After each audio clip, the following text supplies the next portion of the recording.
Hey folks, I'm going to go ahead and start now. My name is Eric Stephen. I am an attorney in Spokane, Washington. I represent landlords in all counties east of the Cascade Mountains in Washington and northern Idaho. I'm going to be joined today by my senior associate, Michelle Myers, my associate lawyer, John Paul Bernard, and Brandon Slavin, and my Rule 6 extern, Jordan Westfall.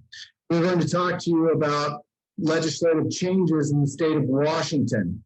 Most of these bills are aimed at the Residential Landlord Tenant Act and amendment thereof. Most of these bills are related to residential housing. Some of these bills relate to manufactured housing and mobile home parks, but the vast majority of these initiatives are residential housing. So if you're in a mobile home park, these would relate to situations more often than not where the landlord owns the lot and the home and not just renting the lot. So we're going to talk first about engrossed second substitute Senate Bill 5160, and we're going to talk about some of the provisions in that. After we go through that, we're going to talk about engrossed substitute House Bill 1236 and the ramifications of that.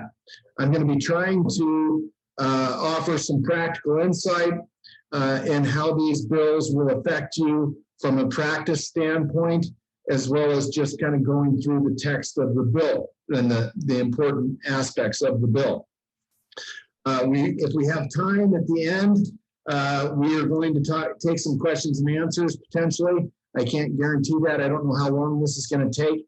The second section, when we talk about 1236, I'm going to want to spend a lot of time on that because that is really critical to enforcement of tenant duties, and it's going to be there's a lot of ground to cover in that section. So the first part about 5160 is that this act was created to provide tenant protections during the public health emergency, providing legal representation in eviction cases. So now tenants in eviction are going to be afforded a lawyer, and establishing a eviction resolution pilot program for non-payment of rent cases. That's going to be referred to as ERP, Eviction Resolution Program. There are 6 counties that are pilot counties. Spokane, Washington is one of those. The other pilot counties are primarily on the west side of the state. The Act of 5160 is also designed to help landlords access rental assistance through the Landlord Mitigation Program, and we'll talk about that.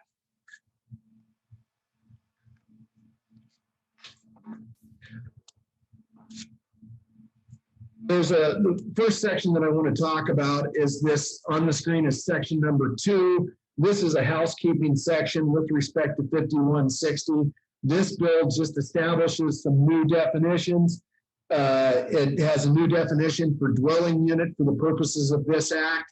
And when you see in the text where it refers to RCW 59.20, that's material in that it can arguably refer to a dwelling that is in a mobile home park. So there's some application there.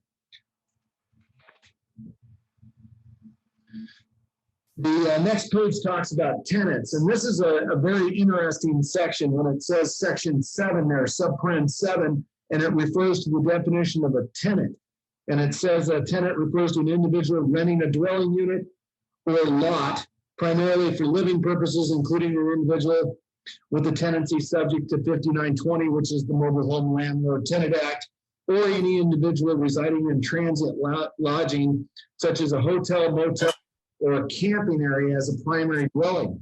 This is a very interesting section, folks, because it creates a new right of action to remove someone from a hotel, motel, or camping area by issuing a 6-day notice to vacate. And it says that a tenant does not include, or a tenant includes a person that's occupying one of these properties for 30 days or more prior to March 1st, 2020. A tenant does not include an individual residing in a hotel, motel, or camping area as a primary dwelling for more than 30 days after March 1st if the hotel, motel, or camping area has provided the individual with the 7-day eviction notice. Then goes on to tell you what language needs to be in a 7-day eviction notice. And this is going to be the first of many new notices that are created as a result of not only 5160, but 1236 that we're going to be talking about. Almost all of my notices in my office are going to be amended or revised, and we have removed the rental agreements and the notices from our website because many of them are going to be obsolete going forward. It's my understanding 1236 was signed by the governor yesterday, or was intended to be signed by the governor yesterday. 5160 was signed by the governor a couple weeks ago. So these are actually the law of the land right now. You need to understand that even though this is the law of the land right now and hoops that we have to consider and jump through, we are still subject to the Washington Governor's Proclamation 20-19.6. 20-19.6 allows landlords to terminate month-to-month periodic tenancies with notices of intent to sell, notice of intent to personally occupied by the owner. Those rights under the governor's proclamation now have to be read in conjunction with the new laws that are rising out of 5160 and 1236. You have to jump through all these hoops together, and you can't just focus and say, oh, I'm allowed to do this and not give credence to the other laws that were enacted. The governor's proclamation right now prohibits landlords in any capacity from taking action to remove an occupant unless the tenant's conduct constitutes a significant immediate risk to health, safety, or property of others. And that standard and threshold is still in existence while the governor's proclamation 20-19.6 is still a law. 20-19.6 will expire at the end of June, and it remains to be seen whether or not the governor will take additional action after that point in time and impose another proclamation and safeguards. The intent of 5160 and the intent of 1236 was to provide the landlord-tenant industry a springboard to move away from the governor's proclamation. So many of us in the industry are cautiously optimistic that this will be the end of the governor's proclamations. There's a new section that's labeled Section 3, and it says tenant protections. And these are additional protections that are going to be afforded to tenants now. And the thing that you need to be sensitive to here, or sensitive on this, is that the landlord may not impose a late fee for any period of time covered during the pandemic or 6 months thereafter. So to the extent you have a late fee populated to your rent ledgers, you need to override that and remove those late fees from March 20th, 2020, all the way through December 31st, 2021. So if this proclamation expires at the end of June, this safeguard against late fee, imposition of late fees, continues for 6 months after the expiration of the governor's proclamation, which will put us all the way to the end of the year and December 31st. It will not be until the new year that you're allowed to charge a late fee in residential housing. To be safe, I probably wouldn't charge a late fee in a manufactured housing context as well. Rent that accrued between March 1st, 2020 and 6 months following the expiration of the governor's eviction moratorium, which is 20-19.6, shall not be used for screening purposes. The landlord can no longer verify non-payment of rent. If you are asked to provide a rental reference, you are not to comment on non-payment of rent from March 1st, 2020 through December 31st, 2021. I probably would not recommend giving any rental reference on the basis of payment of rent for any period of time from March 1st, 2020 through December 31st, 2021. Landlords, if you do an eviction for non-payment of rent, which you cannot do in Washington now, but you may be able to do after expiration of the governor's proclamation, If you start an eviction, will everybody mute their microphones, please? We're getting a lot of background noise, so if you could mute your microphones in the audience, that would be appreciated. If you start an eviction process for non-payment of rent in July or through December 31st, 2021, you are not to disclose that in any kind of rental reference. You are not to take adverse action, which means you cannot deny an applicant, require a cosigner, or require a higher deposit because the applicant experienced non-payment of rent from March 1st, 2020 through December 31st, 2021. That would be an adverse action. You are not to consider medical records when evaluating an application for housing, and you shouldn't be doing that anyways. You're not to consider medical history when evaluating an application for housing, and you shouldn't be doing that much anyways. There's room in the materials in the text of the statute to say that you may be able to request medical records to verify as necessary to evaluate a reasonable accommodation. I'm here to tell you that's going to be a really, really bad move for you, all right?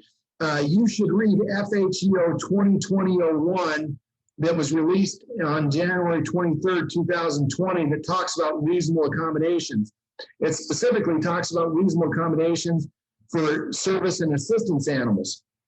However, it also gives you best practice pointers and tips for evaluating other requests for reasonable accommodation, and the document will tell you that you are not to ask for medical records. That is taboo, even in the fair housing context. So do not be misled by the text of the statute indicating that you could potentially look at medical records or medical history for a reasonable accommodation purpose. The reality is you're allowed to ask about if the person is disabled, if their disability is not obvious or apparent.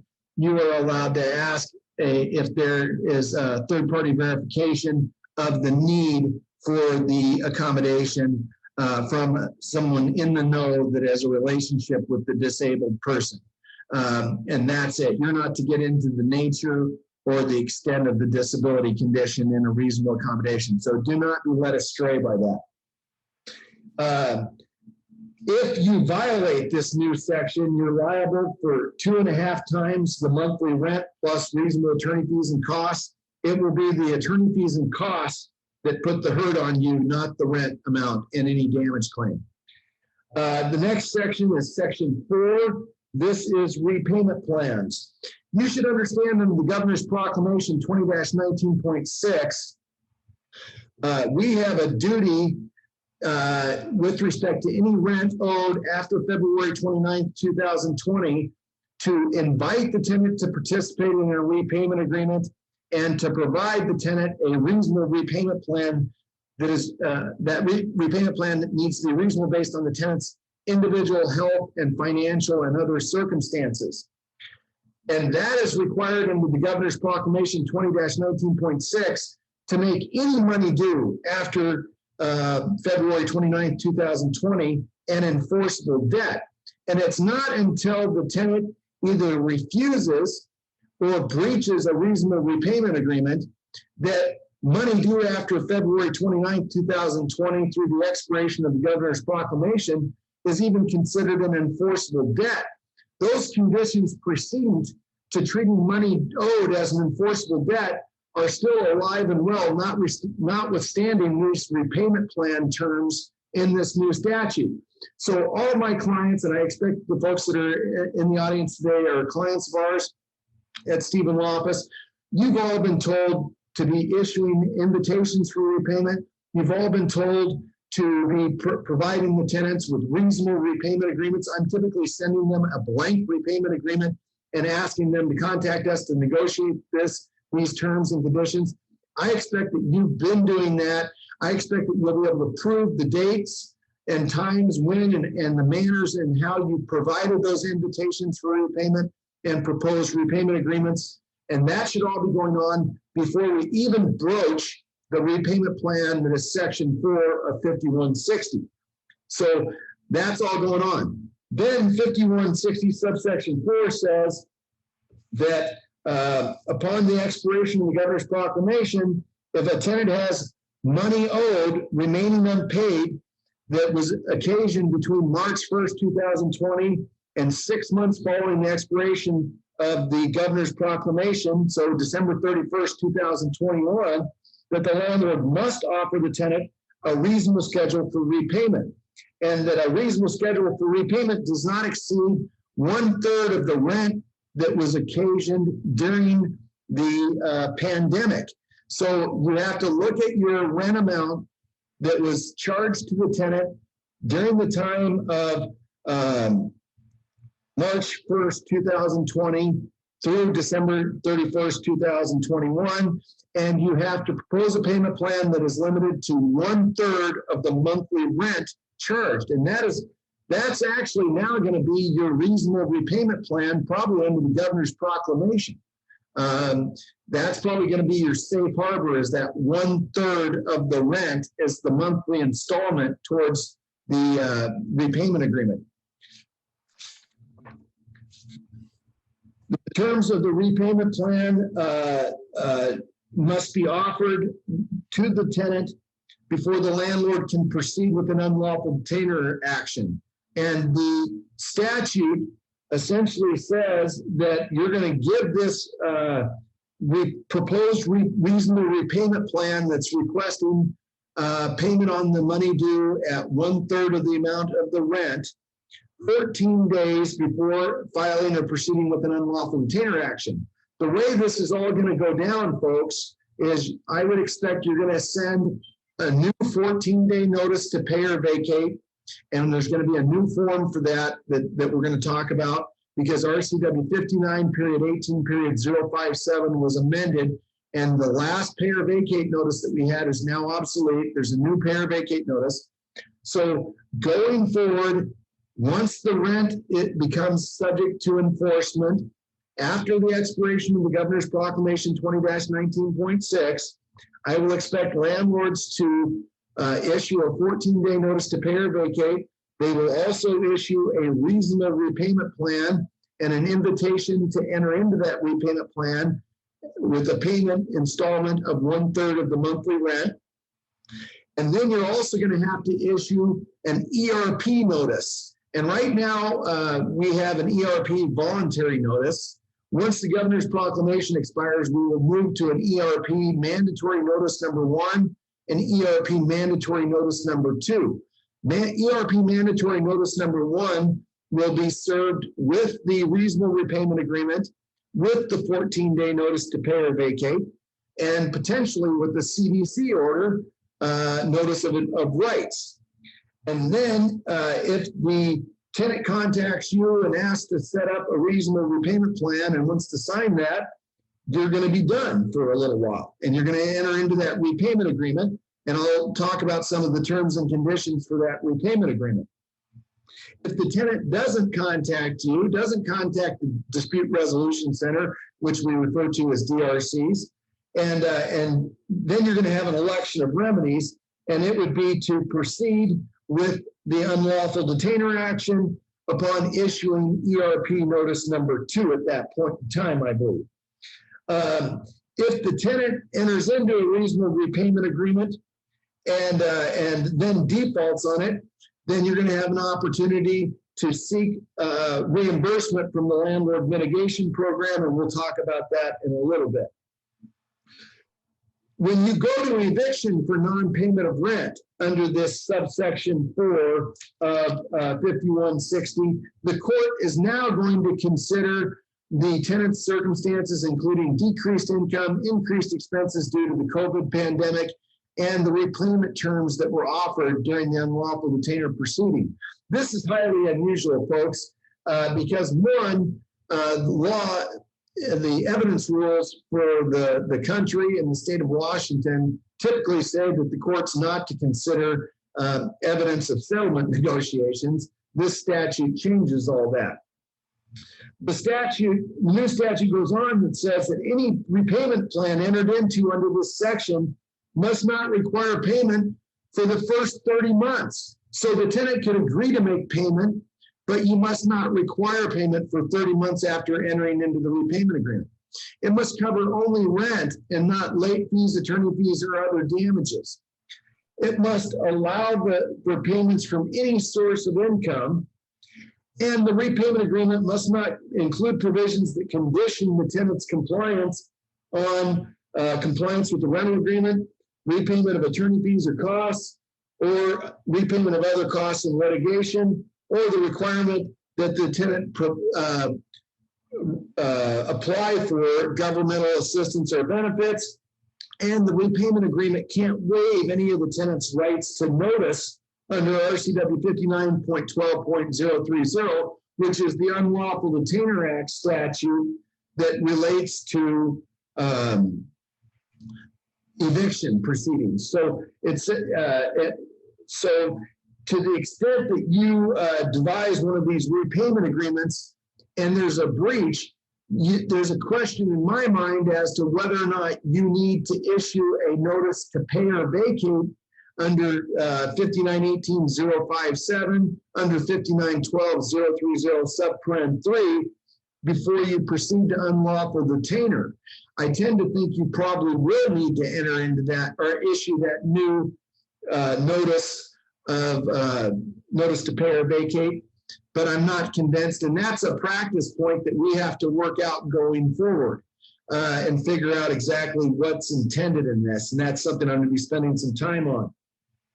When I look at this statute, folks, and I look at subsection 4, and then I look at subparen 3, A, B, C, and D that are in front of you, I believe that all that language should be included as recitals in these repayment plans. So I'm going to create a repayment plan for use in this context, and I will likely include all of those bullet points as recitals in that repayment plan to help us stay on the straight and narrow and to make sure that we honor the rights that we have to provide. And you have to understand that if you don't provide that repayment plan, it's going to be a defense to a non-payment of rent eviction. And that's similar to the Governor's Proclamation 20-19.6. 20-19.6, like I said before, says that we can't even enforce money due after February 29, 2020, unless we've invited the tenant to participate in a reasonable repayment agreement, and we've provided the tenant a repayment agreement that's either been refused or breached. So I expect that all of you guys are still inviting repayment, providing proposed repayment agreements, and we're going to continue that even up until we start issuing pay or vacate notices. I'm now going to hand off the screen to my senior associate, Michelle Myers. She's going to talk to you about RCW 43.31.605. This is a new amended section of the Landlord-Tenant Act that's related to the Landlord-Tenant Act that provides for the landlord mitigation program. So Michelle Myers, please address the audience on section 5.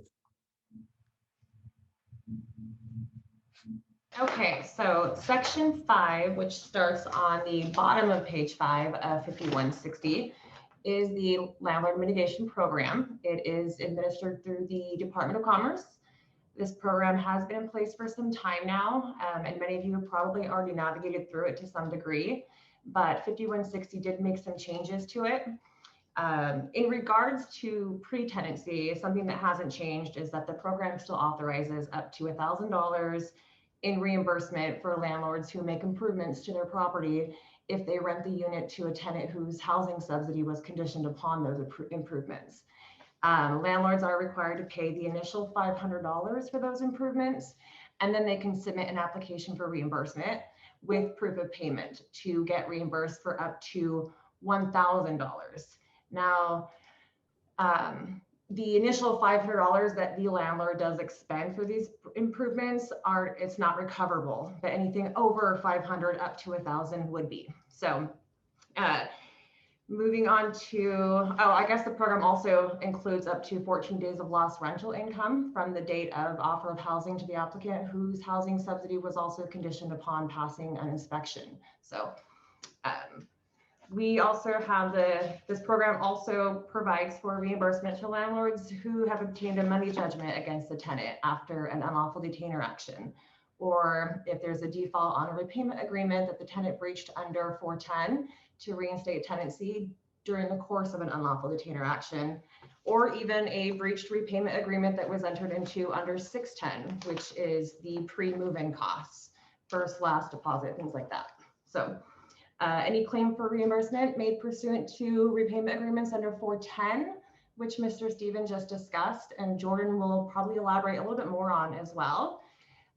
This will occur during litigation and must be accompanied by a court order that stays any writ of restitution that was issued in that action. So a positive aspect that's come with the pandemic is that the state and feds are finding creative ways to put some money back into the landlord's pockets. This section particularly bolsters the landlord mitigation program. So the specific amendment to 5160 made to this section comes in at page 8, 1D. And what that does is that it expands the eligibility and amounts. So a landlord can now receive up to $15,000 in unpaid rent that accrued between March 1st, 2020 and up to 6 months post moratorium.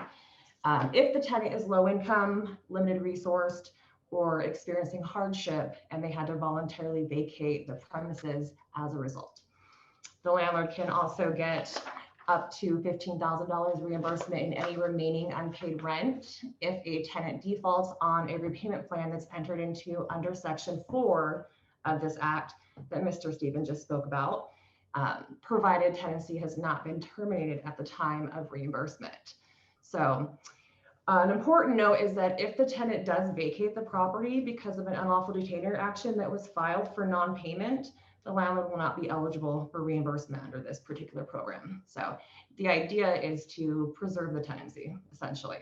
So if a landlord is seeking reimbursement for unpaid rents and they receive reimbursement pursuant to this program under Section 1D, which was the section that SB 5160 expanded, then they won't be able to pursue any legal action. If they get reimbursed, that means lawsuit, collections, or anything of the same. And now talking about, let's now say the tenancy has concluded and the landlord discovered damages. This bill did not change that process at all. So if you guys are familiar with how that works and the landlord seeking reimbursement for property damages, the landlord must make the repairs first and then apply the reimbursement after, apply for reimbursement. So it's crucial that the landlord always has a detailed move-in property inspection report. This must be signed by the tenant and the landlord. The landlord will then be required to submit a move-in inspection report, photographs, damages, invoices, etc., with their claim for reimbursement. And the claims must be at least $500, but they're not entitled to recover anything more than $5,000 per tenancy.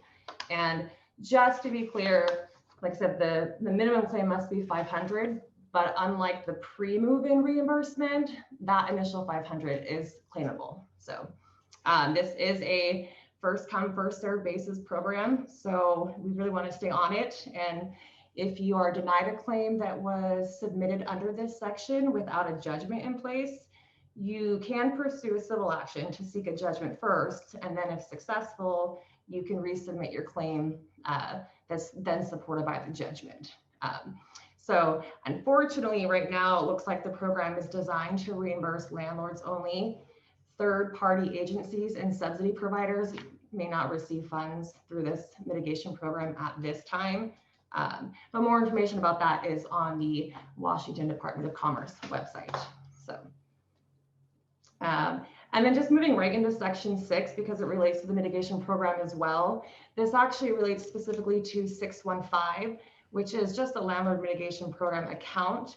And it was amended only to add Section 3, which just prioritizes how funds are deposited and allocated. Prior to this amendment, the program eligibility was limited to the eligible claims related to private market rental units during the time of their rental to low-income tenants using a subsidy, or any unpaid judgments issued with an unlawful detainer action, or a repayment agreement under 410. So this section now expands to include the unpaid rents as described in 1D, which is the up to $15,000 in those scenarios.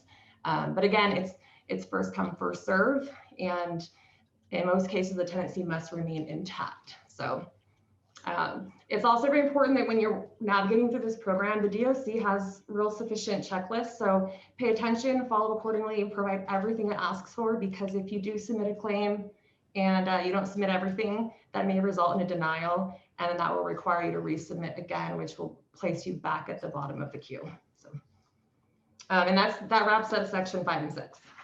Great. Thank you very much, Michelle. Nice job. I think that all the clients out there would benefit from assigning a member of your staff to handle landlord mitigation programs, to get up to speed on all the different various funding out there at both the federal and the state level. There's a lot of money to be had, folks, but it's not necessarily easy to navigate if you don't know where to look. So contact SNAP, I think, has some good resources. Michelle Myers in my office can help steer you towards some of the other resources out there. Every time I've heard anything from landlord mitigation plan representatives, they're trying to be very user-friendly. I think they're trying to work with you, trying to help you get these claims through. So this is a good thing for us, folks, and it is one of the benefits of the pandemic, but we've got to use these resources. I'd like to hear from John Paul Bernard relative to the eviction resolution pilot program. Mr. Bernard, would you talk about the ERP? Yes, Mr. Stephen, I'd be happy to do that. Hi, everyone. My name is Jean Paul Bernard, one of the associates here at Stephen Law Office, and I'm going to talk to you guys a little bit more about the eviction resolution program. So Mr. Stephen touched on it a little bit at the beginning. The ERP actually kicked off towards the end of last year in 6 different counties, Spokane being one of them. But now through the new bill, it's going to be a statewide program that every county is going to have to adopt in one way or the other. I'm going to be talking about the ERP under the assumption that the governor's proclamation has sunset. As I'm sure everyone's well aware, and as Mr. Stevens talked about, currently with the governor's proclamation in place until June 30th, there's still restrictions on issuing peer vacate notices and terminating for non-payment of rent.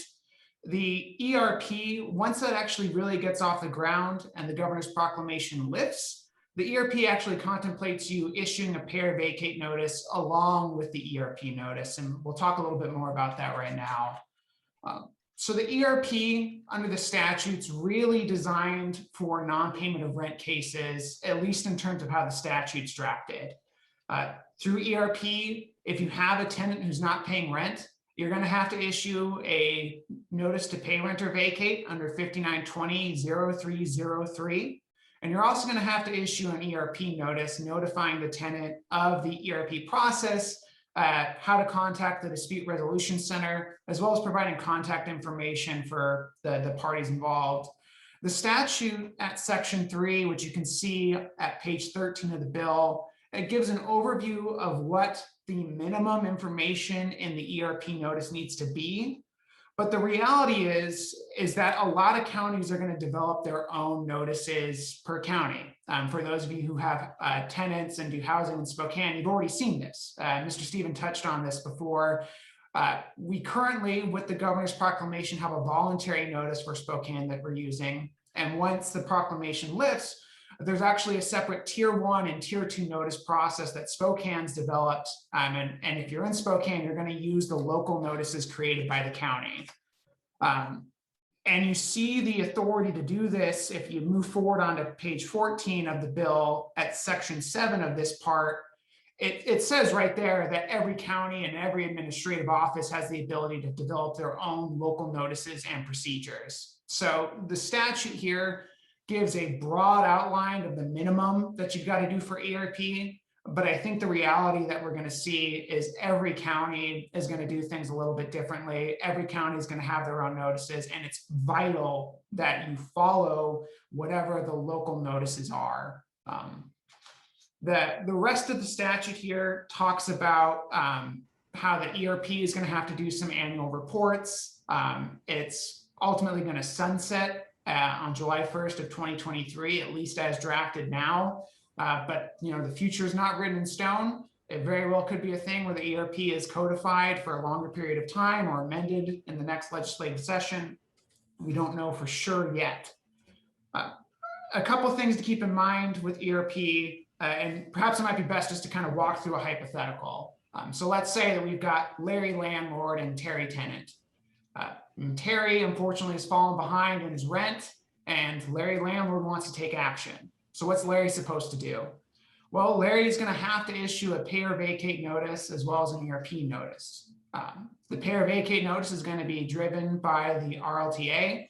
I believe Mr. Stevens is going to touch about some of the revisions to that notice later on today, but you're going to issue that notice, and then you're going to issue the ERP notice. What ERP notice you're going to do? Well, Larry's going to have to look and see if there's any local rules on point or any local forms for that ERP notice. If Larry's in Spokane, he's probably going to be following that tier 1 and tier 2 process for the ERP notices.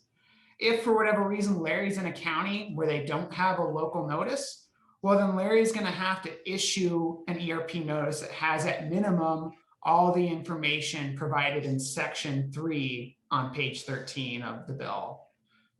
So Larry's going to issue that notice to pay or vacate and the ERP notice. He's going to have to keep a copy of the proof of service for how he served that notice.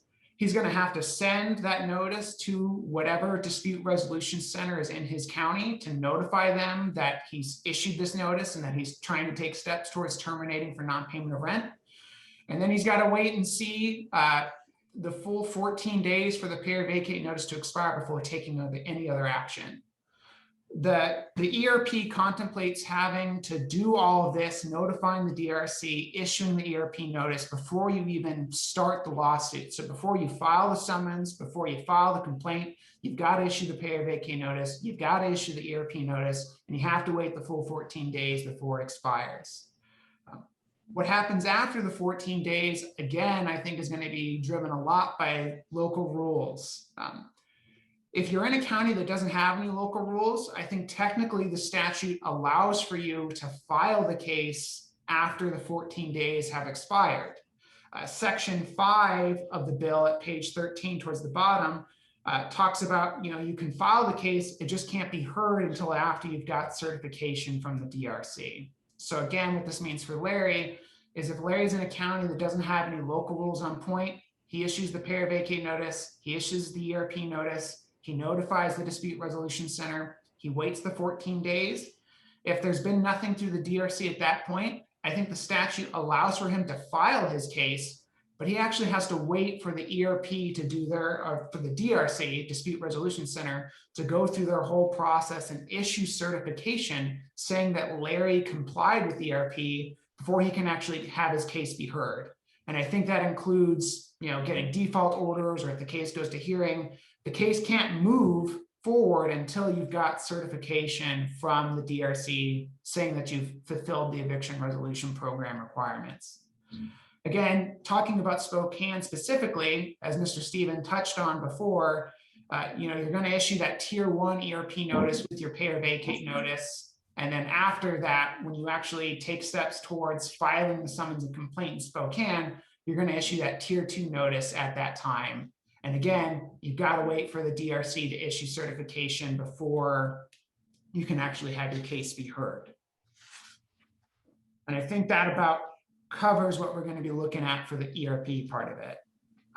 Moving on then to section 8, that's another new bit of law that's going to come into the RLTA. And really what section 8 boils down to is that we're going to start seeing in pretty much every unlawful detainer case, whether it's for a residential tenancy, a forcible detainer action with unauthorized occupants, or a mobile home tenancy, we're going to start seeing more and more advocates being appointed to represent tenants in cases.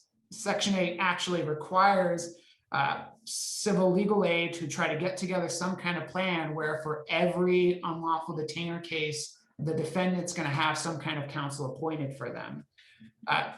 For the beginning, it looks like they're going to be prioritizing bigger counties. So again, probably all your West Coast counties, probably Spokane County, we're going to start seeing tenant advocates on pretty much every single case under this new statute. For tenants that are indigent specifically. So the statute here at Section 8, if we move forward to page 15, gives us a definition for what an indigent person is going to mean here. Really, it's going to be anyone who is receiving some kind of public assistance or anyone who's at 200% or less of the federal established poverty level. So what that means for everyone is if it's a single tenant household, if the tenant's making less than $25,000 a year, they're going to get appointed counsel. If it's a two-tenant household, if they're making less than $34,000, they're going to be appointed counsel. If it's a three-person or more, if they're making less than $43,000, they're going to end up being appointed counsel for any unlawful detainer matter. The Section 9 goes hand in hand with Section 8. Section 9 doesn't really pertain to landlords or management companies. It's a section that really talks about what civil legal aid has to do as far as trying to build up this right to counsel program. Of note in Section 9 is it talks about how the civil legal aid is going to have to get something in place within 12 months. So we might not see people being appointed on every case, next month or even the month after, but probably by a year from now, we're going to start seeing that happening where every case is going to have an advocate representing the tenant for indigent situations, which if you're low-income housing providers or affordable housing providers, more often than not, I think your defendants or tenants in those cases are going to fit into this right to counsel provision. And so that covers the ERP, the right to counsel provisions. And so I'll pass it back to Mr. Stephen to talk about some of the changes to the notice forms and moving forward. Thank you very much, JP. So just let's talk about ERP, kind of our right to counsel on the way out of this section real quick. In the past, you may have seen lawyers on the docket representing tenants, and you may not be surprised thinking, hey, they've had lawyers. Well, in the past, we had what's called the Housing Justice Project, and we had volunteer lawyers that were trained in landlord tenant law that would facilitate representation, help counsel the tenants at the show cause hearings. But that wasn't a right to counsel. That was just a volunteer lawyer. And sometimes those volunteer lawyers would help settle the case. Sometimes they would help argue the defense of the case. I quite frankly think that lawyers representing tenants is actually going to help us, folks. I don't think it's a bad sign. I find that we tend to set up our cases in a pretty good way here at Stephen Law Office. I think we benefit from having lawyers on the other side of the case that can properly evaluate the tenant's exposure and how the claim's been set up. I frankly have had to go to a lot of hearings against tenants that weren't represented by counsel because they didn't understand how good the case was set up against them. So I think we'll actually benefit a little bit from having lawyers on the other side of these cases. And I think it'll make some of the unreasonable positions that tenants bring forward less frequent. So cautiously optimistic about that going forward. Now, moving on, I'm showing you at the bottom of page 15, section 10 that addresses 5918-057. This is the new form 14-day notice to pay or vacate. Now, 2 sessions ago, when we had ESSB 5600 brought to us by the senator from Bellevue, Patty Cooterer, we went from a 3-day notice to a 14-day notice to pay or vacate. So for everybody remembers the 3-day pay or vacate notices that we used forever.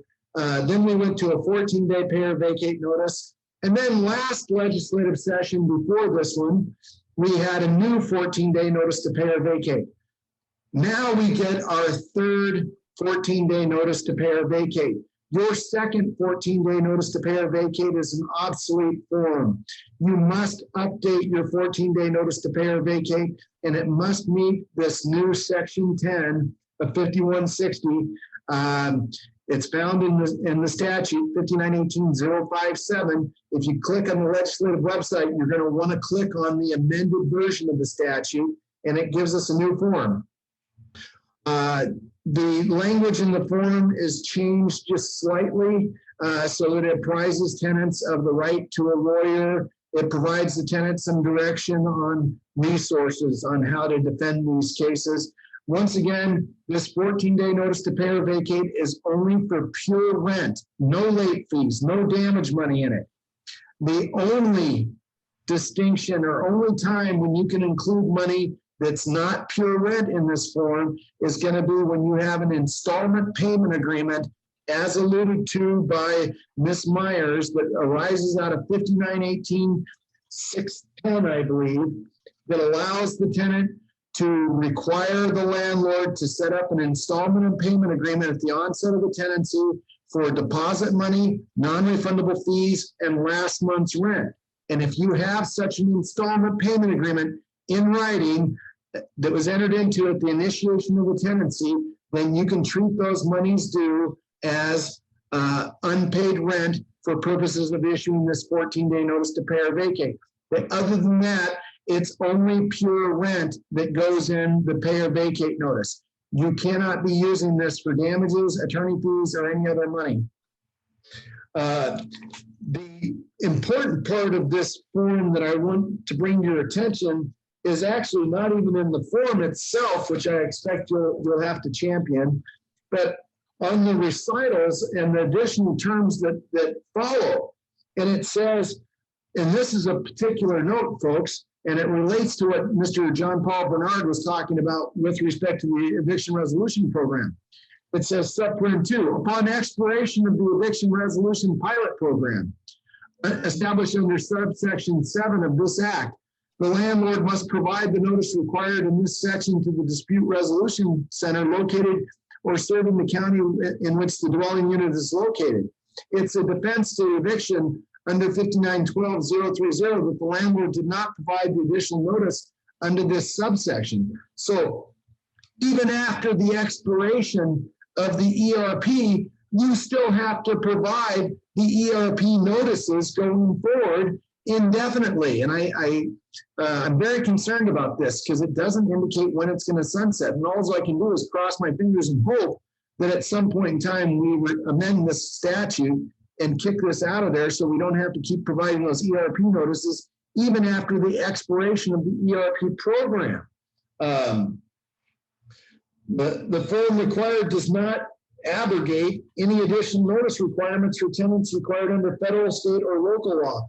So for years, I've issued Fair Debt Collection Practice Act notice warnings when I issue a pay or vacate notice. That's because I may be considered to be a debt collector. Right now, we're under the CDC eviction moratorium.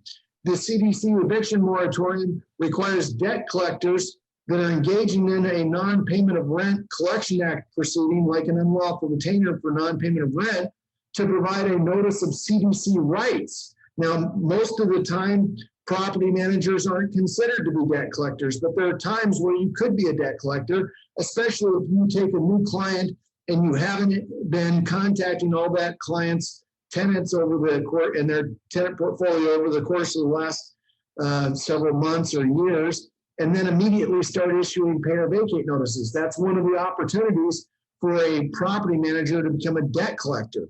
So there's some additional notices that may be required when you issue a pay or vacate notice. The ERP notice, the form repayment agreement that we talked about earlier, I believe under subsection 2 or 3, and then possibly an FDCPA notice, possibly a CDC notice.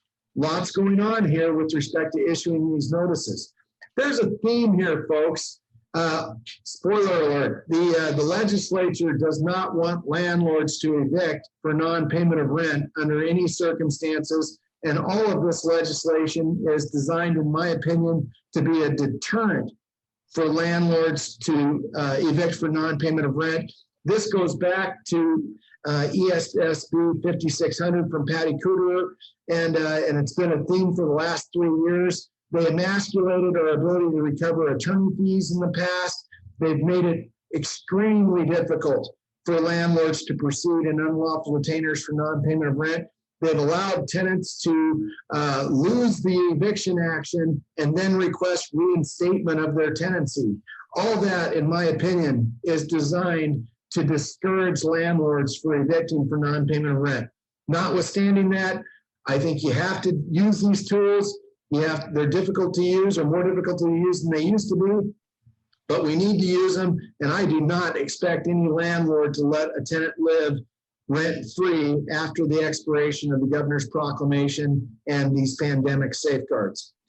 The next section we're looking at is section 11, and this relates to 5918-365. This is the form summons language that landlord lawyers use in evictions.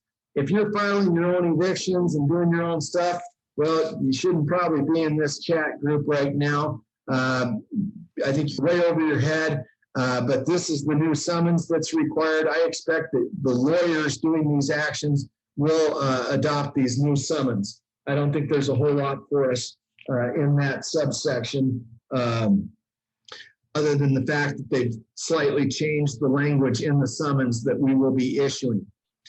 There's another section about landlord access to rental assistance programs, and I'm going to let Ms. Myers share with you the disposition of this new section. So we're looking at section 12. So this is a new section that was proposed to be added to chapter RCW 43-185 that relates to landlords' access to rental housing assistance programs. So this section attempted to provide direct financial relief to landlords as a part of a larger legislative solution.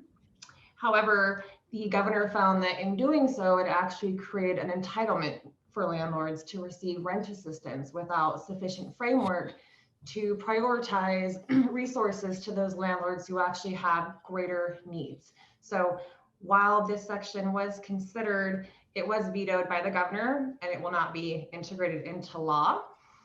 So moving on to section 13, also a new proposed section appropriating funds from the state fiscal operating budget through the Department of Commerce for the purpose of providing eligible landlords grants for rent that was not paid during the moratorium. So this section would have provided the DOC the authority to administer funds how they saw fit to landlords that met the eligibility requirements. So eligible landlords would then be able to receive up to 80% of the total amount of rental arrears within 60 days from submitting an application. Now, the governor took this section under consideration as well, but found that this section was largely duplicative of House Bill 1368 that was actually integrated into law in February. And it already provides for grant opportunities for eligible landlords. So the governor found that this section, if passed, would not only create a larger administrative burden for the DOC, but also cause some confusion to landlords. So this section was also vetoed and will not be integrated into law. So with that, I will hand the mic over to Brandon, who is going to discuss some further tenant protections, I believe, starting with RCW 5912-040. Yeah, thanks, Ms. Myers. Hi, everybody. My name is Brandon Slavin. Oh, sorry, Mr. Stephen, would you like to? Well, I just wanted to introduce Brandon Slavin. He's our Sorry about that. at Stephen Law Office, and Brandon's going to talk to you about some additional tenant protections. Thank you. Yep, thank you. Yeah, so section 14, I'm going to talk about that briefly. The change is highly technical and rather simple. It strikes the application of 5918-375 to 5912-040. 5912-040 is that proof of service statute. So, and 5918-375 was the ability to have the unpaid rent paid to the court. So section 14 is going to make that unavailable moving forward. But once we get to section 15, section 15 of 5160 changes 5918-230, and that's the prohibited provision statute. So section 15 of 5160 changes 5918-230 so that the prohibited provisions provided in 5918-230 within a lease agreement are also prohibited in settlement agreements. Now, at first, this was pretty concerning, but Section 15 goes on to say that prohibited provisions are allowed in settlement agreements when the conditions of 59.18.360 are satisfied, meaning that 59.18.360 authorizes a prohibited provision in the settlement agreement when a tenant's advocate signs off on the agreement. So that's another benefit of having the opposing party represented, is there's this whole other list of the provisions that are otherwise prohibited are accessible again. And that's as Mr. Stephen and Mr. Bernard had stated. So the prohibited provisions may not be completely out of reach, but Mr. Stephen, would you like to address section 16? Thank you. I'm going to go back a little bit. Let's talk about section 14 real quick. We used to use a tool under 59.18.375, and that tool was a notice to the tenant that required the tenant to pay the undisputed rent into the registry of the court to be able to present a defense. Can I get everybody to mute their microphones? There's somebody out there that has a microphone on that is getting some noise. So anyways, we've lost that tool. It's unfortunate because it was a great tool for non-payment rent cases, but we lost it.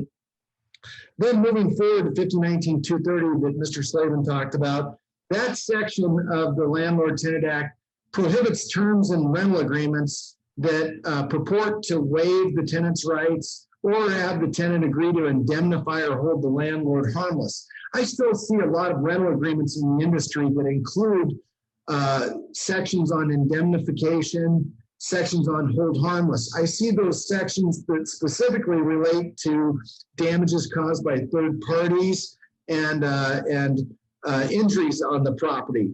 You need to be looking at your rental agreements and ensuring that they're compliant with 59.18.230 and that they don't include provisions that say the tenant agrees to waive rights, hold the landlord harmless, or indemnify the landlord. They're in violation of the Landlord Tenant Act.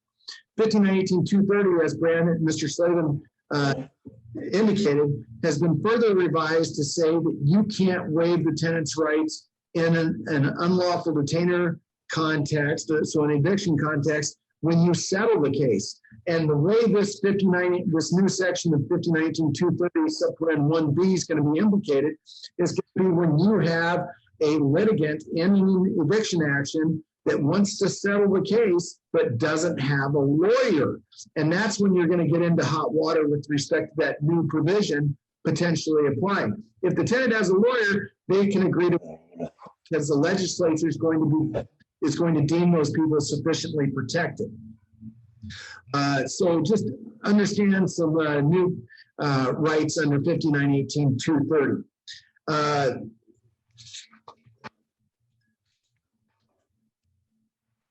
Moving forward, there's a section 59, this section 16, which is 59.20.040. So the interesting section. This is the gateway section of the Mobile Home Landlord Tenant Act that talks about how the Mobile Home and Manufactured Housing Landlord Tenant Act can borrow terms from the Residential Landlord Tenant Act or other.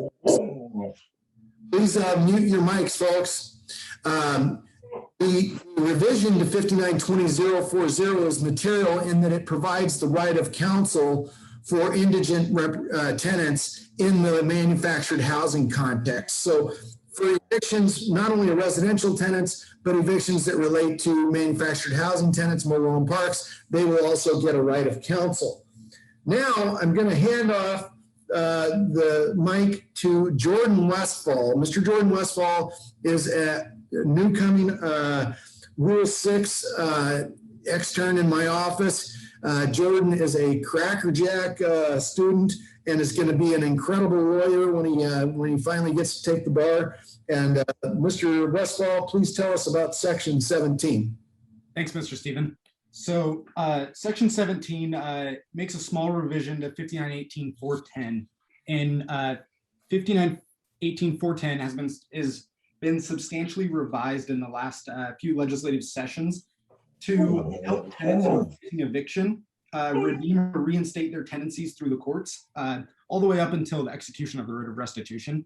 And there's two different ways they can kind of do this. After judgment has been entered, they can pay the entire amount of the judgment within 5 court days, and that will allow them to be reinstated. The other way they can do it is at the time of the hearing or on the tenant's motion prior to the execution of the writ of restitution. They can request a court-ordered repayment agreement. And under the court-ordered repayment agreement, the tenant will usually have to pay 1 month's worth of rent within 5 days, and they usually will have to pay the entire judgment within 90 days. However, if a tenant's been served with 3 or more pay or vacates in the last 12 months prior to the action, they're ineligible for a court-ordered repayment agreement. And then another caveat to this is the court is also required to enter a finding at the time of entering a court-ordered repayment agreement that the tenant is low income, limited resourced, or experiencing hardship. The court can also make a finding that the tenant or the landlord is eligible for reimbursement of the judgment through the landlord mitigation program. And this is where the one change kind of is. The legislature made a change that for the next year following the expiration of the eviction moratorium, so until like June 2021, as long as, or June 2022, as long as 2019.6 isn't furtherly extended, if the tenant shows that they have the ability to pay the judgment in full through the landlord mitigation program, the 3 strikes rule regarding the notices to pay, rent, or vacate will not apply. And the landlord mitigation program can also pay for up to 3 months of future rent to help stabilize the tenancy and allow the tenant to get back on their feet. And that's really the only change they made to 410. It's not really a big one. They left in the 3 strikes rule, which is helpful for landlords, so a tenant can't keep doing this over and over again and leave the landlord kind of out to dry. And I will pass it back over to Mr. Stephen. Great, thank you very much, Mr. Westfall. Nice job. Now we've got a little bit of housekeeping at the end of this bill. One of the Section 18 says that this bill does not apply to assisted living facilities. It does not apply to nursing homes. It does not apply to adult family homes or continuing care retirement communities. Section 19 repeals 5918-375, which was that tool that we used in non-payment of rent eviction cases that required the tenant to pay the undisputed rent into the registry of the court to have an opportunity for hearing. Section 20 says that sections 2 through 4 of this act supersede any provisions of 5918, 5912, or 5920. So that means that the late fee prohibition for not charging late fees from March 1st, 2020 through December 31st, 2021, that's going to apply arguably to mobile home tenancies is the way I look at this. It could, I'm not sure. It likely means that you can't screen or give a negative screening opinion or report for non-payment of rent occasion from March 1st, 2020 through December 31st, 2021. And it's going to likely require those repayment plan requirements that we talked about earlier. So it's poorly worded. The Section 20 says that sections 2 through 4 of this act supersede any provisions of these other chapters. I don't know if that means those are implemented in that or if they just win if there's a conflict, but I can tell you that there's no conflict. So I think it opens the door for saying that those provisions should be honored in the manufactured housing context. Section 21 just repeats that this act is necessary for the immediate preservation of public peace, health, and safety. So that's the end of 5160, a fairly comprehensive statute and body of law. And now we'll move into 1236. And ESHB 1236 is a peach, folks. This is a very substantive statute that's going to impact us all. The first part of the act says it's an act relating to protecting residential tenants from the beginning of their tenancies by penalizing the inclusion of unlawful lease provisions and limiting reasons for eviction, refusal to continue, and termination of tenancy. So the first section of this act goes to 5918.030, which is the definition section of the Landlord Tenant Act.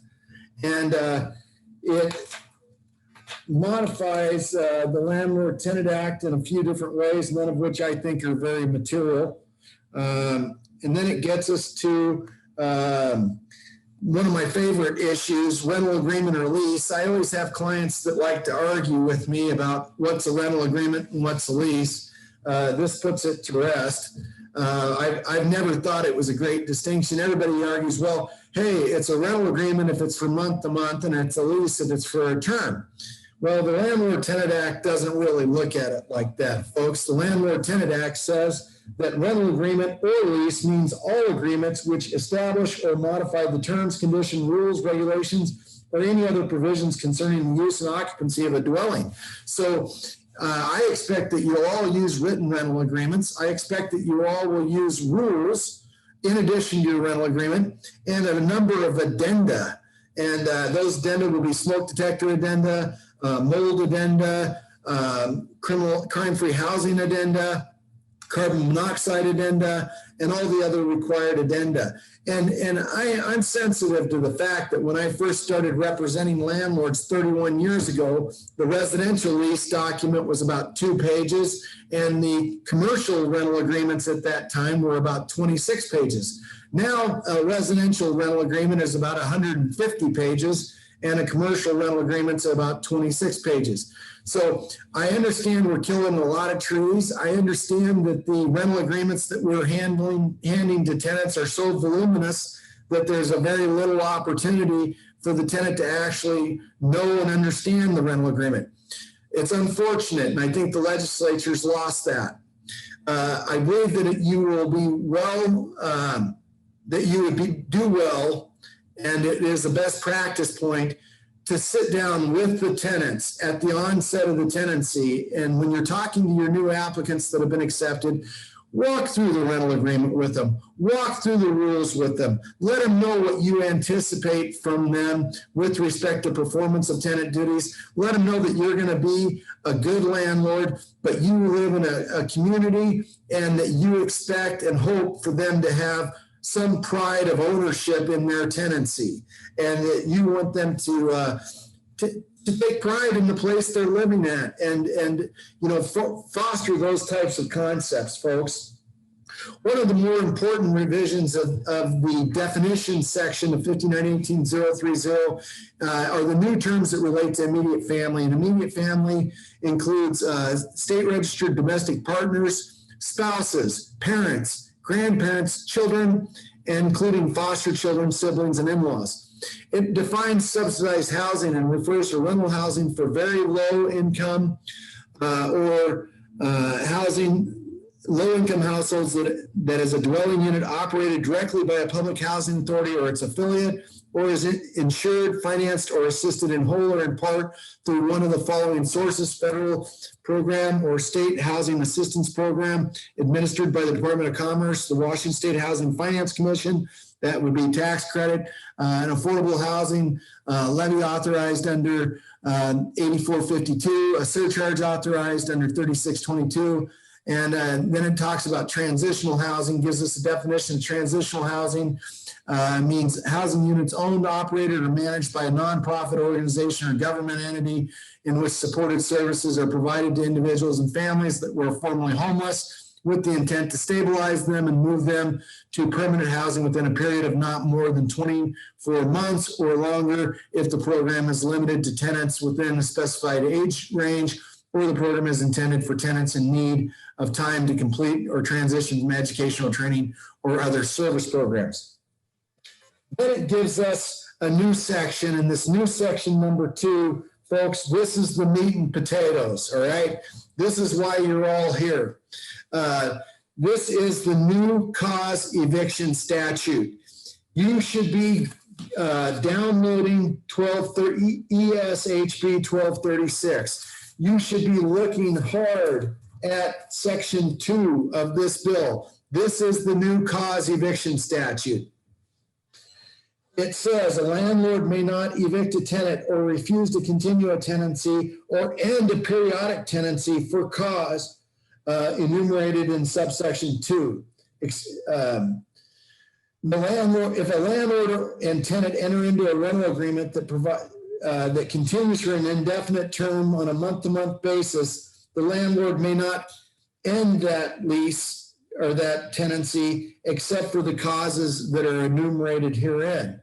It says a landlord may end that tenancy at the end of the initial term or period of the rental agreement if at the inception of the rental agreement you offered either a 12-month rental agreement or consecutive 6 months rental agreements, and then you provide 60 days advance written notice of ending the tenancy, non-renewing the tenancy, and all your notices have to be served in the manner prescribed by RCW 59.12.040, which is the direct in-hand delivery to each named tenant.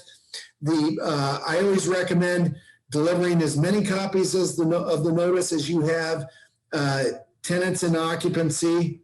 I recommend that you post a copy of the notice on the door. I recommend that you send a copy of the notice to each adult occupant in a separate envelope to the leasehold premises. That's how we comply with 59.12.040. That's how all notices to tenants should be served in this that have any relationship to ending a tenancy or telling the tenant to comply or vacate with tenant duties. So you can non-renew a tenancy if the initial lease term was for 12 months, or if you've had consecutive 6-month rental agreements and there's been no lapse of those rental agreements. At the end, the landlord,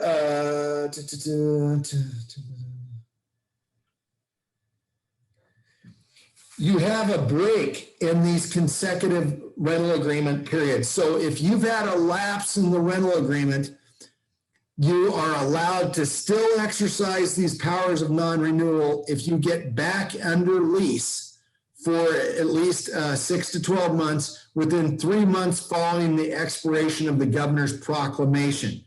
So like currently right now, folks, I always keep my own personal tenants on leases. I've allowed at least 1 or 2 of my own personal tenants leases to lapse. It's been my intent to offer a new lease term when the pandemic and the governor's proclamations expire. I'll have a window of time for 3 months to get that tenant back under lease to use my powers of non-renewal going forward. I will not have that safe harbor after 3 months from the expiration of the governor's proclamations. So it's a one-time safe harbor that allows us to continue to exercise these rights of non-renewal. Getting to subsection B.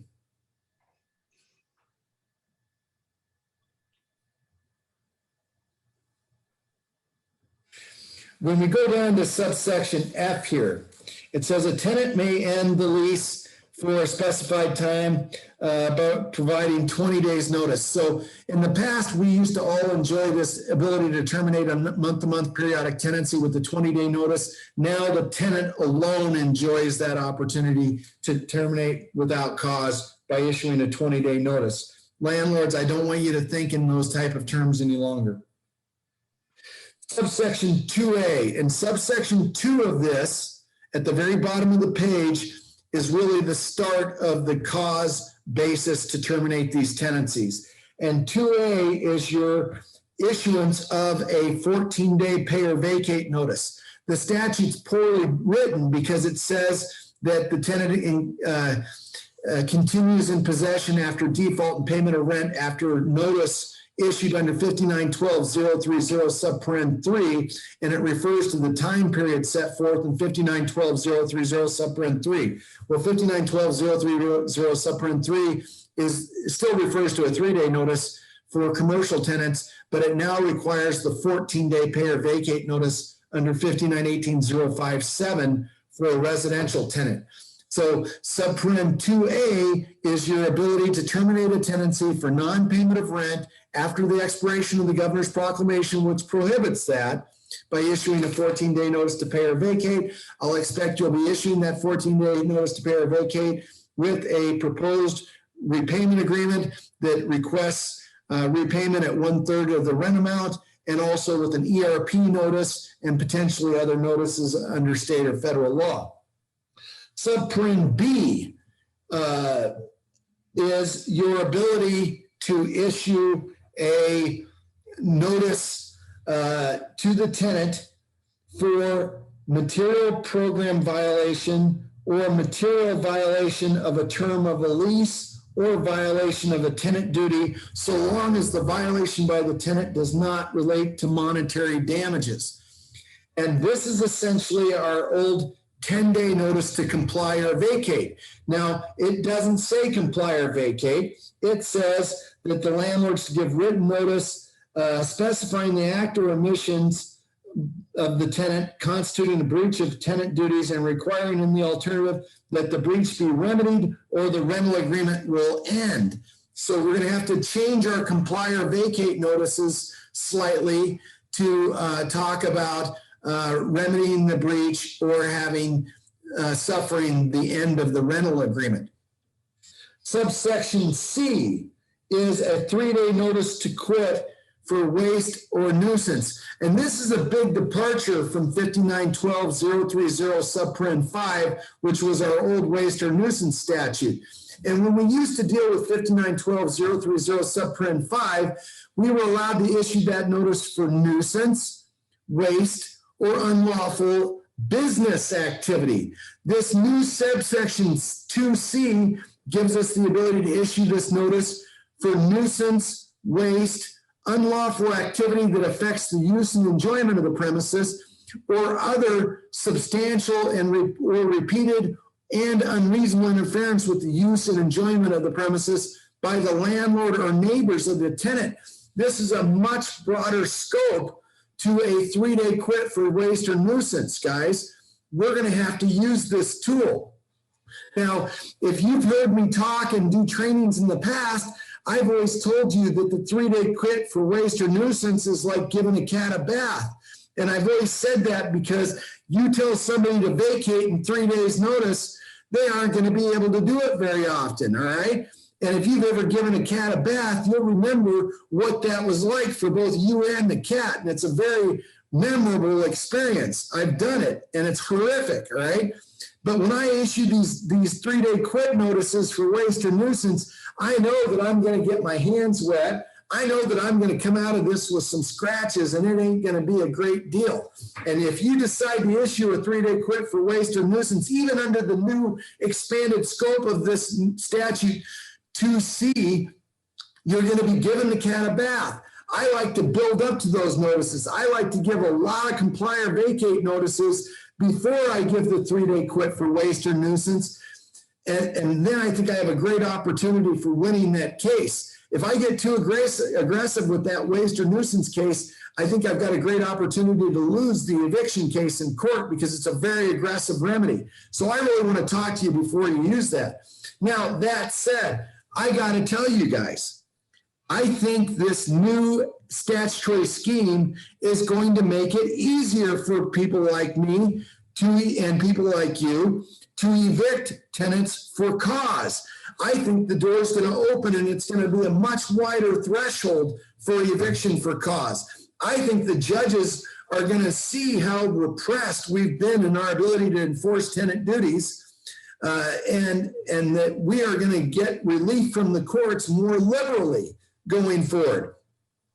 However, I believe this is all going to be contingent upon you as the landlord and me as the lawyer being very diligent in issuing our notices to comply or vacate when the tenants violate tenant duties. I believe that the time for sitting on your hands and waiting to non-renew tenancies has come and gone. That ship has sailed, folks. We have to be diligent in enforcing tenant duties. You have to be vigilant and requesting neighboring tenants to provide written complaints when tenants violate tenant duties. You have to be vigilant in taking photographs of damages or conditions caused by the tenant. So and it says we can't issue compliance notices for monetary damages. That doesn't mean that we can't issue compliance notices when tenants damage the property. What it means is we can't issue a compliance notice demanding money, but we have to issue compliance notices to tenants for the conduct of negligently or intentionally damaging the premises, which is a violation of 5918-130 subpart 4 of the tenant duty section of the Landlord Tenant Act. And it's a violation of your leases and your rules. So don't be confused by that. But I think you're going to have more latitude in evicting tenants for conduct going forward. And I think the judges are going to be more liberal in giving us relief for that. Subsection D allows the owner to terminate a month-to-month periodic tenancy or non-renewal tenancy so that an immediate family member may occupy the unit as that person's principal residence when there's no substantially equivalent unit vacant and available for the owner to or their family member to reside in the same building. Now, this comes with some strings attached, guys. It says this is provided the owner is given at least 90 days written notice. And then it goes on to say that there's a rebuttable presumption that the owner did not act in good faith if the owner or immediate family member fails to take occupancy for at least 60 days of 60 consecutive days during 90 days immediately after the tenant vacated. Now, I want to explain how this is going to bite you in the butt, folks. When you give your 90-day notice to terminate tenancy, there's frequently going to be an opportunity when you might have to evict the tenant, or the tenant might ask for more time to vacate. And you might say, oh, okay, well, I'm going to extend the time for you to vacate. Well, I can foresee a situation where the family member, the immediate family member of the owner, has to get out of their own tenancy and has to give notice to their own landlord. And I could see how the immediate family member may have difficulty if that termination date changes. And if the tenant doesn't immediately vacate at the end of the landlord's notice to terminate tenancy. For the immediate family member or for the owner to occupy as a principal residence. And that fluid process may really make it difficult for you to get the new family member into occupancy for at least 60 consecutive days during the 90-day period. So I think there's some logistics here that you got to really think about when you issue these notices, and you ought to be talking to your immediate family member about how important it is to get into occupancy as soon as possible once the dwelling becomes available, even if there's some repairs that need to be done at that time. So just be careful. There's a lot of latent potential liability traps here. Subpart E is the owner elects to sell a single family dwelling. Okay. And in the context of a single family dwelling, the owner can terminate the tenancy with 90 days notice of intent to terminate due to the election to sell. This comes with some baggage as well, folks. The owner has to actually make some attempts to list the property for sale and has to advertise it as a reasonable price and has to use the multiple listing service. This is easy for all you real estate guys and gals, but this is a little bit tricky for the mom and pops out there who may not think about using the MLS. And if you don't use the MLS, or if you don't list the property for a reasonable price, then you can undermine the good faith efforts of intending to terminate tenancy to sell the property, and it only relates to a single family dwelling. I'll give a shout out to Kim Sample at NAI Black, who brought up a question. Can a landlord who wants to sell a multifamily property terminate a tenancy due to intent to sell? Well, not through subsection E, but I think there may be some backdoor subsections that we'll talk about to get to that process. subsection E, subparen 1 on the next page talks about rebuttable presumption that the owner did not intend to sell and that the owner does not list the single-family dwelling unit for sale with a realty agency or advertise it on the MLS. Or within 90 days, the owner withdraws the rental unit from the market, or the landlord rents the unit to someone other than the former tenant, or the landlord otherwise indicates that the owner does not intend to sell the property. So if you engage in any of this conduct, you may end up finding yourself getting sued for violation of the RLTA in your notice of intent to terminate tenancy. So be sensitive to that. One of the issues that this raises is the reasonable sale price.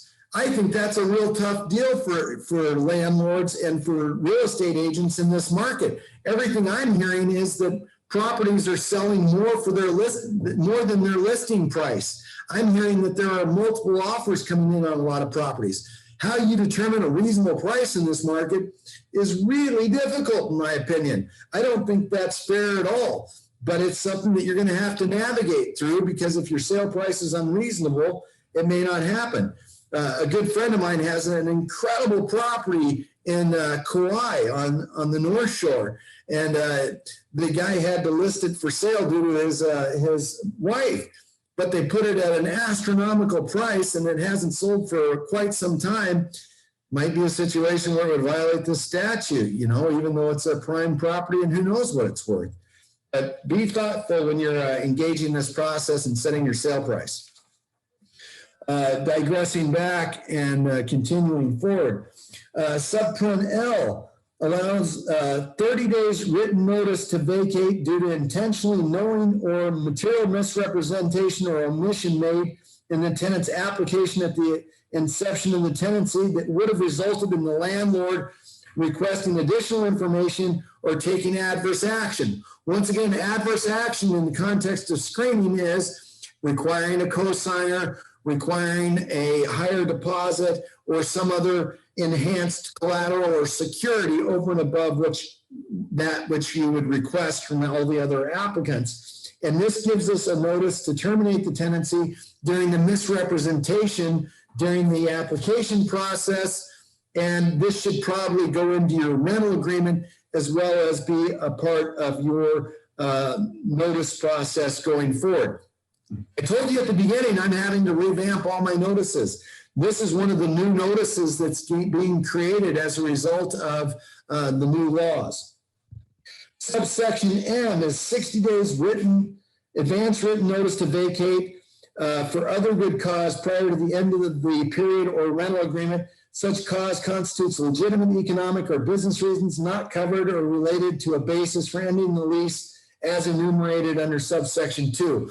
And I would submit to you, this is potentially one of your subsections that you could use to terminate tenancy in a multifamily building.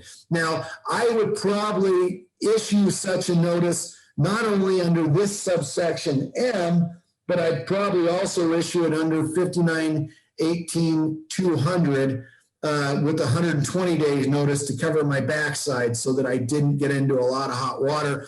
If I use this other good cause section M, then the court can continue the tenancy for an additional 60 days on good cause shown by the tenant.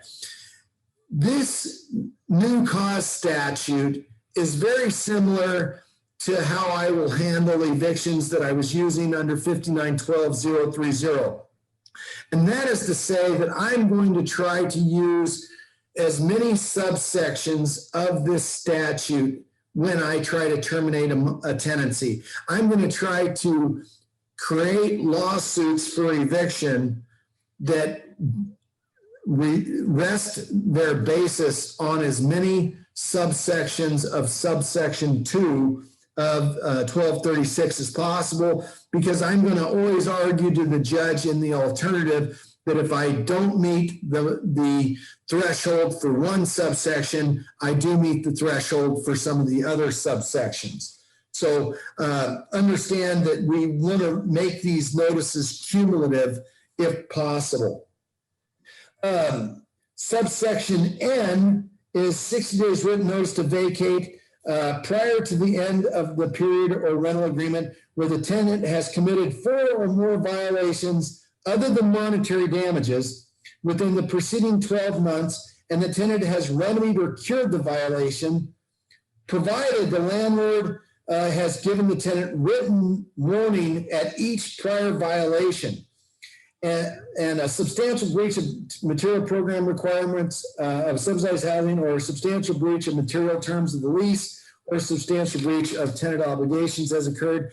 And this section, this subsection, folks, requires you to revise your prior compliance notices. And the next page tells us a lot of things that are going to be required in our compliance notices going forward.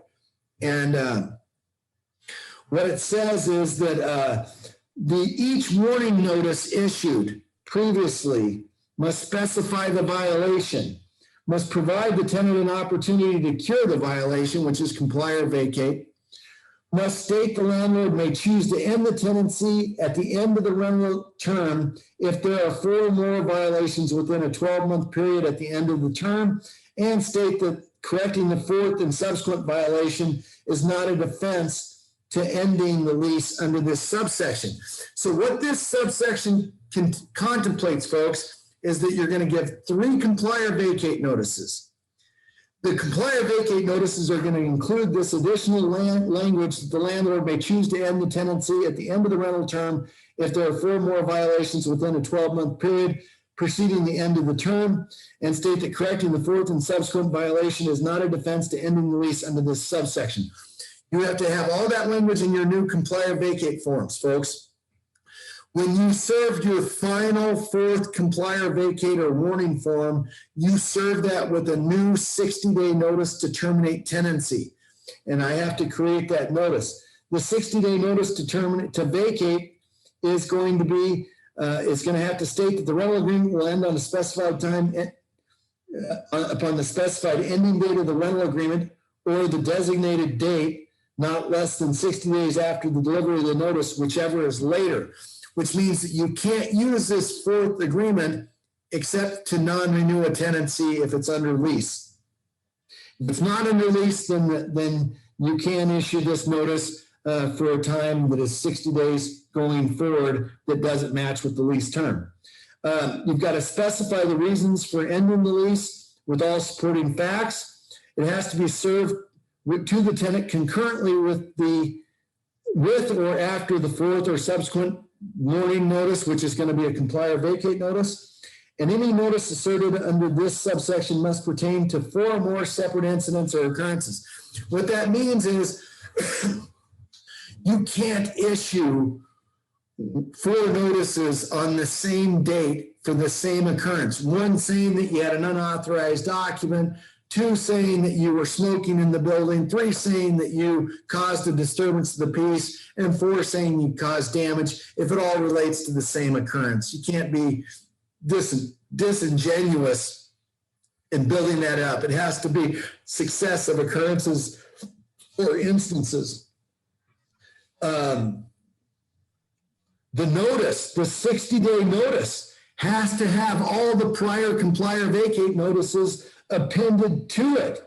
So you have to add all those prior notices to it. So your 60-day notice is going to be a packet of notices. Okay, it's not just this new 60-day notice.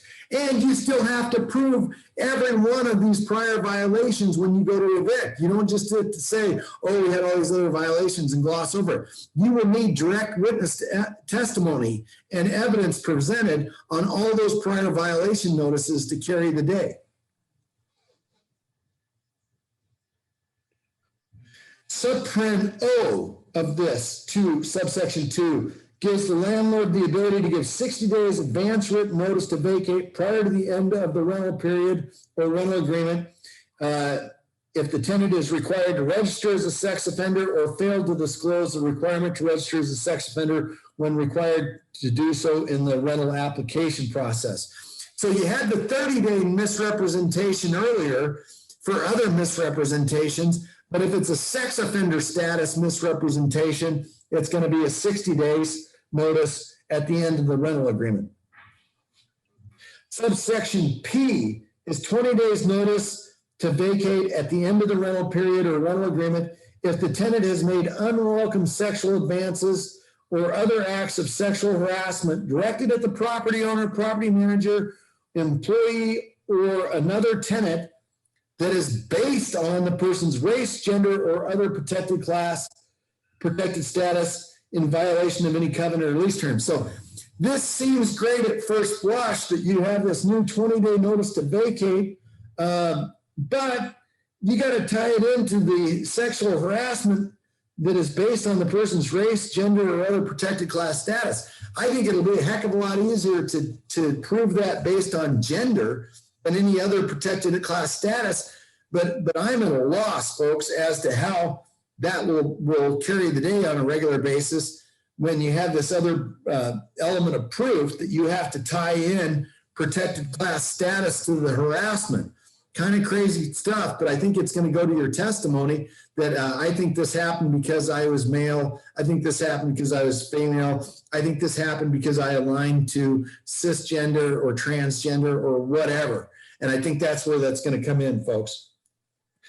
The subsection 3 is no longer a cause basis to terminate. This just says when the tenant has permanently vacated due to voluntary or involuntary events other than ending the tenancy, the landlord must serve a notice on remaining occupants who had co-resided with the tenant for at least 6 months prior to the end of 6 months prior to and up to the end of the tenant permanently vacating, require the occupants to either apply to become parties to the rental agreement or vacate within 30 days of service of the notice. So what this is saying, folks, is that when I evict a tenant for cause or non-renewal, and there's somebody that's been cohabitating with that individual that hasn't been removed, I have to offer them the opportunity to become a tenant.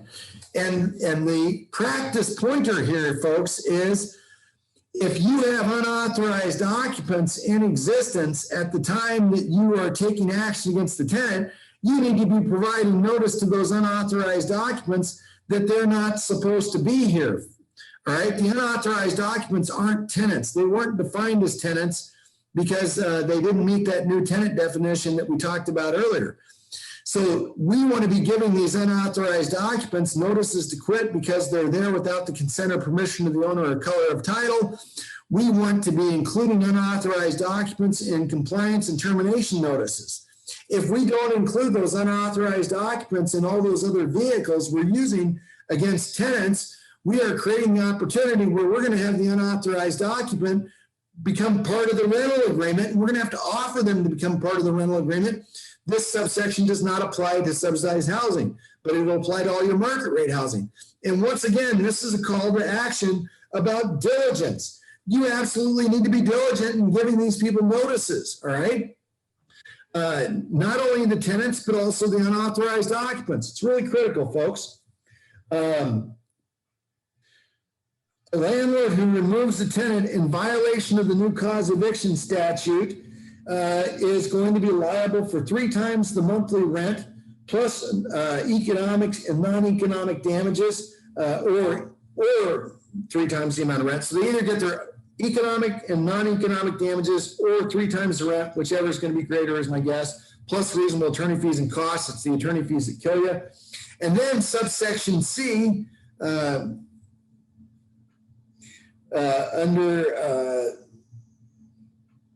subsection 6, says that all written notices required under subsection 2.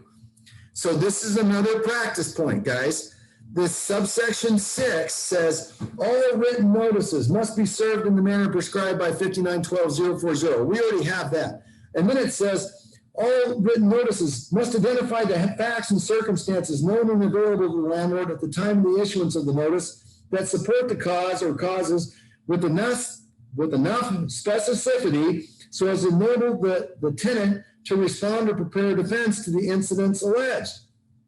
The landlord may present additional facts and circumstances regarding the allegations within the notice if such evidence was unknown or unavailable at the time of the issuance of the notice. This is really like it's always been for affordable housing, folks. When I'm doing subsidized housing for you guys, I have always told you that we have to pay attention in our notices and plead all the particular details of tenant conduct that constitute a violation of tenant duties. This is the who, what, when, where, how, why, all that stuff. This is why we use terms like on or about May 4th, 2021 at approximately 10 p.m. at night till 2 a.m. in the morning, you caused an excessive noise and a disturbance to the peace by playing loud music and screaming vulgar and obscene remarks like yada, yada, yada. You've got to put the details in your notices. You've got to get your details in your incident reports. You've got to know what happened. You cannot use conclusory statements like you were causing excessive noise 24/7. You can't use those type of conclusory statements. You have to say with particular attention to detail who did what, when, and how, and why. If you don't do it, you're going to lose these cases. We're going to be evicting a lot more for cause. The good news is Stephen Law Office is set up for eviction for cause. I've been evicting for cause across this state more than any other lawyer I'm aware of for years. We do not shy away from cause evictions here at Stephen Law Office. We do them all the time, folks, and we kick butt and take names and we win, all right? We've only lost 2 cases since the pandemic, and I brought a lot of cause cases, folks. Lots and lots. I probably have about 25 cause cases going at any specific time, and we're winning, guys. We're thumping it, all right? But we do this by setting these cases up right. We do this by particular attention to the detail. I am keenly aware of the Northwest Justice Project and how they defend against these cases. And they defend against these cases with a canned brief that says all of our notices fail because they lack particularity. They don't state who, what, when, where, how, and why. I win those cases, folks, because we do put that information in our notices and we do put that information in our lawsuit, and it's part of our burden of proof. So that's how we're going to get through this. 5918-200 was amended. 5918-200, this is section 3, folks. This is your former basis to terminate a month-to-month periodic tenancy. It's been changed now. And now it's been changed just slightly, and it's really just clarifying the last legislative changes where the tenant gets to terminate tenancy by 20 days notice, and the landlord can terminate the tenancy by 120 days notice if they're going to create a condominium form of ownership. They can change they can terminate a month-to-month tenancy or non-renewal tenancy if they plan to demolish or substantially rehabilitate the premises or change use. And substantially rehabilitating the premises, folks, means pulling permits. So if you're going to sell the property, but you're going to rehabilitate the property before you sell it, you probably want to give some credence to substantial rehabilitation, issue 120 days notice. The statute goes on to define what assisting housing developments are and what change of use are and what substantial rehabilitation is. 5918-220 is our former statute that allowed us to non-renew tenancies, and now it says you can only do that for cause. And remember, our non-renewal is conditioned on us having a 12-month tenancy or successive 6-month tenancies that did not have a lapse. If there's a lapse in tenancy beyond 33 months after the expiration of the governor's proclamation, you no longer enjoy the ability to non-renew tenancies. This is a big strike for us. We used to have case law Carlson versus Handline that said that non-renewal of a tenancy was a matter of right and was an opportunity to do so without cause. I use non-renewal of tenancies when I have officious intermeddlers. I had a case years ago. I had a tenant who made 37 repair requests in the first 2 weeks of the lease. I immediately earmarked that lease for non-renewal without cause because I could not stand it. All right. My client could not stand it. The requests were ridiculous. That is one of the cases that caused me to advise clients to no longer offer email addresses or cell phone numbers for text messaging because I saw those vehicles being abused. All the notices for relief in that case that I'm describing were sent late at night between usually 10 p.m. at night and 4 a.m. in the morning, and typically by text message. So I don't like tenants to use text messaging. I want tenants to have to hand deliver written notices of requiring work order performance or written notices requiring performance of landlord duties so that my clients don't have the time to commence remedial action start at 1 a.m. on Friday morning, right before, or Saturday morning, right during a holiday or a weekend. Be careful with that. 5918-230 was amended in this subsection 2, and it was just housekeeping measures. 5912-030 is the unlawful detainer statute, which is now subordinate to and encompasses subsection 2. It's not necessarily drafted in the way I would like. I think there's room for a jurisdictional challenge on this, on how landlords can use this section. So that is the bulk of 1236. And the last section is subsection 7. It says that this act is necessary for the immediate preservation of public peace, health, and safety, and to support the state government and to punish landlords. I had that in jest. But I said in the message that I sent this out on that we'd take questions or answers, time permitting. I don't think that time is permitting right now. I apologize to you, but it's almost 1:30, and I still have a practice to run, folks, and I'm going to have a lot of emails that have piled up. I want you to review the materials. We will field questions in the office. I will probably have to charge you for those questions. I'll try to charge you at a nominal rate. I'll try not to abuse the time. If we have to charge you, you might be able to get a lot of the answers by reading the bills, ESSB 5160 and ESHB 1236. We are contemplating having another training session in another month or two, and I'll give notice of that to you folks. We did this one free of charge.